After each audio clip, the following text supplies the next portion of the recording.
Sekarang yang apanya kemarin 50, sekarang udah turun ke 40.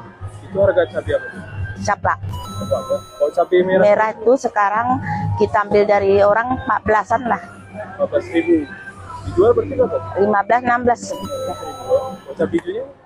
10 dijual 12, 13.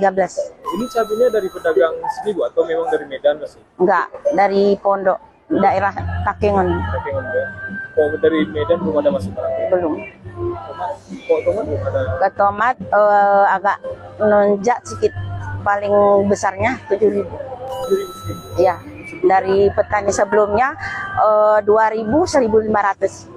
Gentang menurun dari petani 6,5, kita jual 8.000, 7,5. Kalau sayur-sayuran lain mungkin ada kenaikan ada. Nggak ada. Bawang merah agak menurun sedikit, ya kan? Sekarang kita lepaskan sama orang 30, 32 dari Medan. Bawang putih pun menurun sedikit, 35, 38 sekarang.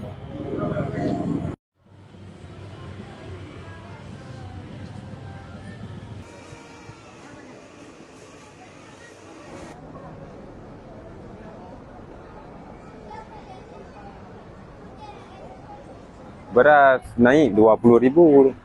Oh, naik 20.000. Yang sebelumnya harganya berapa Bang? Yang sebelumnya berarti 235, ini 255, berarti 20.000. Kalau dari gula sendiri Bang ada Bang? Gula biasanya 18, ini 20.000. Kalau barang kecil-kecil itu 2.000 naik. Rata-rata naik 2.000. Ya. Itu Karena ongkos naik ke sini agak-agak itunya Bang. Agak lambat orang. Telur masih sama itu harga. itu harga normal. Harga normal itu 60 Bang. 60 itu harga Yang normal. sedang Bang, ukuran sedang berapa Bang? 55. Yang besar? Yang besar 60.